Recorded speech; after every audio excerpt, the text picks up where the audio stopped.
ಎಲ್ಲರಿಗೂ ನಮಸ್ಕಾರ. ಇವತ್ತಿಗೆ ರೇಷ್ಮೆ ಹುಳುಗಳು ಚಾಕಿಯಾಗಿ 24ನೇ ದಿವಸ, 4ನೇ ಜ್ವರದಿಂದ ಎದ್ದು 7ನೇ ದಿವಸ.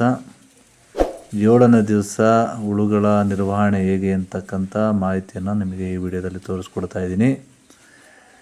ಈಗ ಸುಮಾರು ಚಾಕಿಯಾಗಿ 24 ಅಂದರೆ 23 ದಿವಸ ಕಳೆದು 24ನೇ ದಿವಸ ಆಗಿದೆ. ಈಗ ನಾವು ಸೊಪ್ಪನ್ನು 24 ದಿವಸಗಳವರೆಗೆ ಅಂದರೆ 23 ದಿವಸ ಇವತ್ತು ಚಂದ್ರಿಕೆ ಇಡ್ತಾ ಇದ್ದೀವಿ. 23 ದಿವಸ ನಾವು ಸೊಪ್ಪನ್ನು ಹುಳುಗಳಿಗೆ ಕೊಡಬೇಕಾಗುತ್ತೆ ಒಂದು ಬೆಳೆಯಲ್ಲಿ. ಈಗ ನಾವು ಚಾಕಿ ಹುಳುಗಳನ್ನು ತರೋದಾದರೆ 8 ದಿವಸ ಉಳಿದ ಹುಳುಗಳನ್ನು ಚಾಕಿ ಸೆಂಟರ್ನಲ್ಲಿ ಮೇಯಿಸ್ಕೊಡ್ತಾರೆ. ಇನ್ನು 15 ದಿವಸ ನಾವು ಸಾಕಣೆ ಮಾಡಬೇಕಾಗತ್ತೆ. 15 ದಿವಸ ನಾವು ಸೊಪ್ಪನ್ನು ಹಾಕಿದ್ರೆ ಹುಳುಗಳು ಜ್ವರಕ್ಕೆ ಬರ್ತವೆ. ಅವರು ಸುಮಾರು 8 ದಿವಸದಲ್ಲಿ 2 ಜ್ವರವನ್ನು ಪಾಸ್ ಮಾಡಿಕೊಡ್ತಾರೆ. ಒಂದು 2ನೇ ಜ್ವರ ಮತ್ತು 1ನೇ ಜ್ವರ ಮತ್ತು 2ನೇ ಜ್ವರ 2 ಪಾಸ್ ಮಾಡಿಕೊಡ್ತಾರೆ. ನಾವು ಇಲ್ಲಿ 3 ಮತ್ತು 4ನೇ ಜ್ವರವನ್ನು ಪಾಸ್ ಮಾಡಬೇಕಾಗುತ್ತೆ. ಸುಮಾರು 15 ದಿವಸ ಸೊಪ್ಪು ಹಾಕಿದ್ರೆ ಒಂದು ಬೆಳೆ ಬಂದು ಹೋಗುತ್ತೆ. ಆದರೆ ನಾವು ಸ್ವಂತ ಚಾಕಿ ಮಾಡಿರೋದ್ರಿಂದ ಸುಮಾರು 23 ದಿವಸ ನಾವೇ ಸಹ ಹುಳುಗಳನ್ನು ನಿರ್ವಹಣೆ ಮಾಡಿದ್ದೀವಿ. ಮೊಟ್ಟೆಯನ್ನು ತಂದು ಎಲ್ಲ ಹಂತದಲ್ಲೂ ಸಹ ನಾವು ಹುಳುಗಳ ನಿರ್ವಹಣೆ ಮಾಡಿದ್ದೀವಿ. ಹಣ್ಣು ಹುಳುಗಳು ಯಾವ ರೀತಿ ಆಗ್ತವೆ, ಹಣ್ಣು ಹುಳುಗಳು ಆದಮೇಲೆ ಅವುಗಳ ನಿರ್ವಹಣೆಯನ್ನು ಹೇಗೆ ಮಾಡಬೇಕು. ಫ್ರೆಂಡ್ಸ್, ಇವತ್ತಿಗೆ 6 ದಿವಸ ತುಂಬಿ 7ನೇ ದಿವಸ. ಈ ಬೇಸಿಗೆ ಕಾಲ ಇರೋದ್ರಿಂದ 6 ದಿವಸ ಕಂಪ್ಲೀಟ್ ಆದ ತಕ್ಷಣ ಹಣ್ಣುಳು ಕಾಣಿಸ್ಕೊಂಡಿದೆ. ಸುಮಾರು ಆಗಲೇ ಒಂದು 25% ಹಣ್ಣುಳು ಆಗಿದೆ. ಈಗ ತೆಳುವಾಗಿ ನಾವು ಸಪ್ಪನ್ನು ಕೊಟ್ಟು ಚಂದ್ರಿಕೆಗಳನ್ನು ಹಾಕ್ತೀವಿ. ಈಗ ನೀವು ನೋಡ್ತಾ ಇದ್ದೀರಾ, ಹಣ್ಣುಳು ಆಗಿರೋದು ಎಲ್ಲ ತಲೆ ಎತ್ತುಕೊಂಡು ಮೇಲ್ಗಡೆ ಇದು ಮಾಡ್ತಾಯಿದೆ. ಹಣ್ಣು ಹುಳುಗಳು ಬಂದಾದಮೇಲೆ ಒಬ್ಬೊಬ್ಬರು ಒಂದೊಂದು ರೀತಿಯಲ್ಲಿ ಗೂಡನ್ನು ಕಟ್ಟಿಸ್ತಕ್ಕಂಥ ಕೆಲಸವನ್ನು ಮಾಡ್ತಾರೆ. ಕೆಲವೊಂದು ಜನ ಬಿದಿರು ಚಂದ್ರಿಕೆಯನ್ನು ಉಪಯೋಗಿಸ್ತಾರೆ.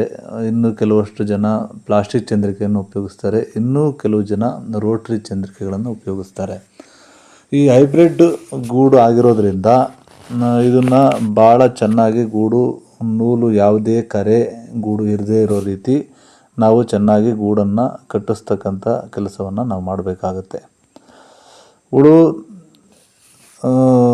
ಇನ್ನೂ ಸ್ವಲ್ಪ 70% ಹುಳು ಇನ್ನೂ ಸಹ ಕಾಯಿ ಹುಳು ಇರೋದ್ರಿಂದ ನಾವು ಹುಳುಗಳಿಗೆ ತೆಳುವಾಗಿ ಸೊಪ್ಪನ್ನು ಹಾಕಿ ಆಮೇಲೆ ಅದರ ಮೇಲೆ ಚಂದ್ರಿಕೆಯನ್ನು ಇಡ್ತೀವಿ.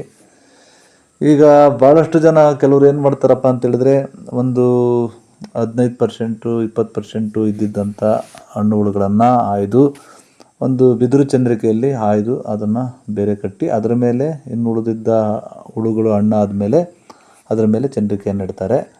ಬಟ್ಟು ನಾವು ಆ ರೀತಿ ಮಾಡಲ್ಲ. ನಾವು ಒಂದು 25% ಹಣ್ಣು ಹುಳು ಆದಮೇಲೆ ನಾವು ತೆಳುವಾಗಿ ಸೊಪ್ಪನ್ನು ಕೊಟ್ಟು ಅದರ ಮೇಲೆ ಚಂದ್ರಿಕೆಯನ್ನು ಇಡ್ತೀವಿ.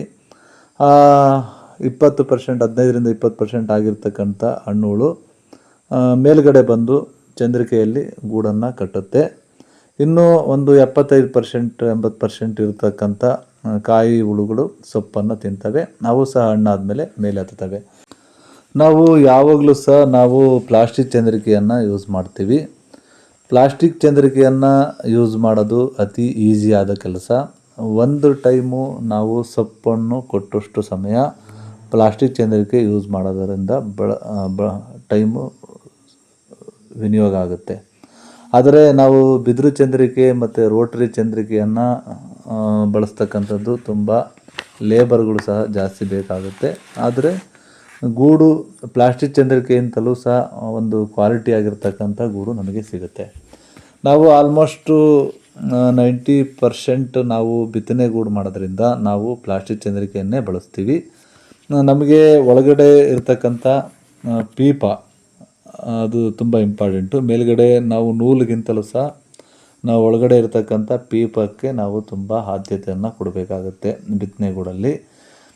ಆದರೆ ಇದು ನೂಲು ತೆಗೆಯೋ ಗೂಡು ಹೈಬ್ರಿಡ್ ಆಗಿರೋದ್ರಿಂದ ಇದಕ್ಕೆ ನಾವು ನೂಲಿಗೆ ತುಂಬ ಇಂಪಾರ್ಟೆಂಟ್ ಕೊಡಬೇಕಾಗತ್ತೆ, ಪ್ರಾಮುಖ್ಯತೆಯನ್ನು ಕೊಡಬೇಕಾಗುತ್ತೆ. ನೀವು ನೋಡ್ತಾ ಇದ್ದೀರಾ ಹುಳು ಹೇಗೆ ಸ್ಕೆಚ್ ಹಾಕ್ಕೊಳ್ತಾ ಇದೆ ಅಂಥೇಳಿ ನೀವು ಹುಳುವನ್ನು ನೋಡ್ತಾ ಇದ್ದೀರಾ. ಬಿದಿರು ಚಂದ್ರಿಕೆ ಮತ್ತು ರೋಟ್ರಿ ಚಂದ್ರಿಕೆಗಳಿಗಾದರೆ ಪ್ರತಿ ಹಣ್ಣು ಹುಳುಗಳನ್ನು ಹಿಡಿದು ಆಯ್ದು ಬೇರೆಡೆ ಒಂದು ಬಿದಿರು ಚಂದ್ರಿಕೆಯಲ್ಲಿ ಬಿಡಬೇಕಾಗತ್ತೆ. ಬಟ್ಟು ಇದು ಪ್ಲಾಸ್ಟಿಕ್ ಚಂದ್ರಿಕೆ ಭಾಳ ಸಮಯವನ್ನು ತೆಗೆದುಕೊಳ್ಳಲ್ಲ. ನಾವು ಸರಿಯಾದ ರೀತಿಯಲ್ಲಿ ಹುಳುಗಳ ನಿರ್ವಹಣೆಯನ್ನು ಮಾಡಿದ್ದರೆ ಹಣ್ಣು ಹುಳುಗಳು ಒಂದೇ ಸಮನಾಗಿ ಬೇಗನೆ ಎಲ್ಲ ಹುಳುಗಳು ಒಂದೇ ಸರಿ ಹಣ್ಣು ಹುಳುಗಳಾಗ್ತವೆ. ನಾವು ಸರಿಯಾಗಿ ತೆಳುವಾಗಿ ಮತ್ತು ಒಂದೇ ಸಮನಾಗಿ ಸೊಪ್ಪನ್ನು ಹಾಕ್ತಾ ಇದ್ದರೆ ಸುಮಾರು 3 ದಿವಸದವರೆಗೂ ಸಹ ಗೂಡು ಕಟ್ಟತಕ್ಕಂಥ ಒಂದು ಅವಕಾಶ ಇರುತ್ತೆ.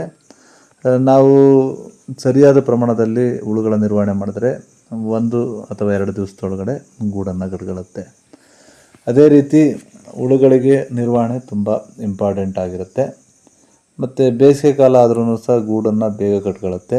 ಮತ್ತು ಮಳೆಗಾಲ ಆಗಿದ್ದರೆ ಒಂದು ಮೀಡಿಯಮ್ ಆಗಿ, ಮತ್ತು ಚಳಿಗಾಲದಲ್ಲಿ ತುಂಬ ಲೇಟಾಗಿ ಗೂಡನ್ನು ಕಟ್ಟುತ್ತೆ. ಜೊತೆಗೆ ಈ ರೀತಿ ನಾವು ಏನು ಸೊಪ್ಪನ್ನು ಹಾಕಿರ್ತೀವಿ ಅದಕ್ಕೆ ಅಡ್ಡಲಾಗಿ ಈ ರೀತಿಯ ಚಂದ್ರಿಕೆಯನ್ನು ಹಾಕ್ತೀವಿ. ಸುಮಾರು 6 ಅಡಿ ಅಗಲಕ್ಕೆ ಸುಮಾರು 3 ಚಂದ್ರಿಕೆಯನ್ನು ಹಾಕ್ತೀವಿ. 2 ರೀತಿಯಲ್ಲಿ ಚಂದ್ರಿಕೆಯನ್ನು ಹಾಕ್ತೀವಿ. ಪ್ಲಾಸ್ಟಿಕ್ ಚಂದ್ರಿಕೆಗಳನ್ನು ಇಡ್ತಕ್ಕಂಥದ್ದು ಕೇವಲ ಒಂದು ಸೊಪ್ಪನ್ನು ಕೊಟ್ಟಷ್ಟು ಸಮಯವನ್ನು ತೆಗೆದುಕೊಳ್ಳುತ್ತೆ. ನಾವು ತೆಳುವಾಗಿ ಸೊಪ್ಪನ್ನು ಹಾಕಿ ಅದರ ಮೇಲೆ ಚಂದ್ರಿಕೆಗಳನ್ನು ಇಡ್ತಾ ಇದ್ದೀವಿ. ಹಣ್ಣು ಹುಳು ಆಗಿರ್ತಕ್ಕಂಥ ಹುಳು ಮೇಲೆ ಬಂದು ಆ ಚಂದ್ರಿಕೆ ಮೇಲೆ ಕಟ್ಟುತ್ತೆ. ಇನ್ನು ಕಾಯಿ ಹುಳು ಇರ್ತಕ್ಕಂಥದ್ದು ಸೊಪ್ಪನ್ನು ತಿನ್ನುತ್ತೆ. ಅದಾದ ಮೇಲೆ ಹಣ್ಣು ಹುಳು ಆದಮೇಲೆ ಅದು ಸಹ ಚಂದ್ರಿಕೆ ಹತ್ತುತ್ತೆ. ಕಾಯಿ ಹುಳು ಯಾವುದೇ ಕಾರಣಕ್ಕೆ ಅಷ್ಟಾಗಿ ಚಂದ್ರಿಕೆ ಮೇಲೆ ಹತ್ತೋದಿಲ್ಲ. ಅದು ಹಣ್ಣಾಗೋವರೆಗೂ ಸಹ ಬೆಡ್ ಮೇಲೆ ಇರುತ್ತೆ. ನಾವು ಹಣ್ಣು ಹುಳುಗಳ ಒಂದು ಯಾವ ರೀತಿ ಗುರುತಿಸ್ಬೋದು, ಅದರ ಒಂದು ಲಕ್ಷಣಗಳು ಏನು ಅಂತಕ್ಕಂಥದ್ದನ್ನು ನಿಮಗೆ ಒಂದು ಮಾತಲ್ಲಿ ಹೇಳ್ತೀನಿ. ಹುಳುಗಳು ಸೊಪ್ಪನ್ನು ತಿನ್ನೋದಿಲ್ಲ ಹಣ್ಣುಳು ಆದಮೇಲೆ. ಅವು ಅದರ ಒಂದು ಹುಳುಗಳ ಒಂದು ಇಕ್ಕಿ ಯಾವ ರೀತಿ ಇರುತ್ತಪ್ಪ ಅಂತೇಳಿದ್ರೆ ತುಂಬ ಮೆದುವಾಗಿರುತ್ತೆ. ನಾವು ಕೈಯಿಂದ ಹಿಂಗೆ ಜಿಗಿದ್ರೆ ತುಂಬ ತೇವಾಂಶದಿಂದ ಕೂಡಿರುತ್ತೆ. ಆದರೆ ಮಾಮೂಲಿ ಹುಳುಗಳಿರಬೇಕಾದ್ರೆ ಇಕ್ಕೆ ಭಾಳ ಗಟ್ಟಿಯಾಗಿರುತ್ತೆ. ಹಣ್ಣು ಹುಳು ಆದಮೇಲೆ ಅದು ಇಕ್ಕೆ ಭಾಳ ತೇವಾಂಶದಿಂದ ಇರುತ್ತೆ. ಜೊತೆಗೆ ಹುಳುಗಳನ್ನು ಒಂದು ಕಡೆಯಿಂದ ನೋಡಿದ್ರೆ ಒಂದು ಪಾರದರ್ಶಕವಾಗಿ ಕಾಣಿಸ್ತವೆ. ಗ್ಲಾಸ್ ರೀತಿಯಲ್ಲಿ ಪಾರದರ್ಶಕವಾಗಿ ಕಾಣುತ್ತವೆ. ಮತ್ತು ಅವು ಎಲೆಗಳ ಮೇಲೆ ಬಂದು ಈ ರೀತಿ ತಲೆಯನ್ನು ಆಡಿಸ್ತಾ ಇರ್ತವೆ. ಮತ್ತು ನಾವು ಯಾವುದೇ ಜಾಗ ಸಿಕ್ಕಿದ್ರೂ ಸಹ ಅವು ಗೂಡನ್ನು ಕಟ್ಟೋದಕ್ಕೆ ಸ್ಕೆಚ್ ಹಾಕ್ಕೊಳ್ತಾ ಇರ್ತವೆ. ಜೊತೆಗೆ ಈ ರೀತಿ ನಾವು ಚಂದ್ರಿಕೆ ಇಕ್ಕಿದ ತಕ್ಷಣ ಏನು ಈಗ ಒಂದು 25% ಹುಳು ಹಣ್ಣಾಗಿದೆ ಅದೆಲ್ಲದೂ ಸಹ ಈ ರೀತಿ ಮೇಲೆ ಹತ್ತುತ್ತೆ. ಇದಿಷ್ಟು ಹಣ್ಣು ಹುಳುಗಳ ಒಂದು ಲಕ್ಷಣಗಳು. ನಾವು ಚಂದ್ರಿಕೆಯನ್ನು ಯಾವ ರೀತಿ ಇಡ್ತೀವಿ ಅಂತೇಳಿ ನಿಮಗೆ ತೋರಿಸಿದ್ದೀನಿ. ಹುಳುಗಳು ಸಹ ಹಣ್ಣು ಆಗಿರ್ತಕ್ಕಂಥ ಹುಳುಗಳು ಹೇಗೆ ಹತ್ತುತ್ತವೆ, ತೆಳುವಾಗಿ ಯಾವ ರೀತಿ ಸೊಪ್ಪನ್ನು ಕೊಡಬೇಕು, ಚಂದ್ರಿಕೆಯನ್ನು ಯಾವ ರೀತಿ ಇಡಬೇಕು ಅಂತಕ್ಕಂಥ ಎಲ್ಲ ವಿಷಯವನ್ನು ನಿಮಗೆ ಈ ವಿಡಿಯೋದಲ್ಲಿ ತೋರಿಸ್ಕೊಟ್ಟಿದ್ದೀನಿ. ಇಲ್ಲಿವರೆಗೂ ಸಹ ತುಂಬ ಕೆಲಸಗಳು ಇರ್ತವೆ. ನಾವು ಈಗ 4ನೇ ಜ್ವರದಿಂದ ಎದ್ದ ತಕ್ಷಣ ತುಂಬ ಕೆಲಸ ಇರುತ್ತೆ. ಆದರೆ ಈ ಚಂದ್ರಿಕೆ ಇಟ್ಟಾದಮೇಲೆ ಸ್ವಲ್ಪ ರಿಲ್ಯಾಕ್ಸ್ ಆಗುತ್ತೆ. ಅಂದರೆ ಕೆಲಸದ ಪ್ರಮಾಣ ಸ್ವಲ್ಪ ಕಡಿಮೆ ಆಗುತ್ತೆ. ಇನ್ನು ಹಣ್ಣು ಹುಳು ಆದಮೇಲೆ ನಾವು ಯಾವುದೇ ಸೊಪ್ಪು ಹಾಕುವಂಥದ್ದಿರಲ್ಲ. ಇಲ್ಲಿವರೆಗೂ ಸಹ ನಾವು ಸೊಪ್ಪನ್ನು ಪ್ರತಿ ದಿವಸ ಹಾಕಬೇಕಾಗತ್ತೆ. ಪ್ರತಿ ದಿವಸ ಹುಳುಗಳ ನಿರ್ವಹಣೆಯನ್ನು ಹೇಗೆ ಮಾಡಿದ್ವಿ ಅಂತಕ್ಕಂಥ ನಿಮಗೆ ಸಂಪೂರ್ಣ ಮಾಹಿತಿಯನ್ನು ಇದುವರೆಗೂ ತೋರಿಸ್ಕೊಟ್ಟಿದ್ದೀನಿ. ಇನ್ನು ಗೂಡುಗಳ ನಿರ್ವಹಣೆಯನ್ನು ಯಾವ ರೀತಿ ಮಾಡಬೇಕು, ಜೊತೆಗೆ ಗೂಡನ್ನು ಹೇಗೆ ಬಿಡಿಸ್ಬೇಕು, ಮಾರ್ಕೆಟಿಗೆ ಯಾವ ರೀತಿ ತೆಗೆದುಕೊಂಡು ಹೋಗಬೇಕು ಅಂತಕ್ಕಂಥ ಎಲ್ಲ ಮಾಹಿತಿಯನ್ನು ನಿಮಗೆ ಮಾರ್ಕೆಟ್ವರೆಗೆ ಏನೇನು ಮಾಡಬೇಕಂತಕ್ಕಂಥ ಪ್ರತಿ ಮಾಹಿತಿಯನ್ನು ನಿಮಗೆ ಕೊಡ್ತೀನಿ.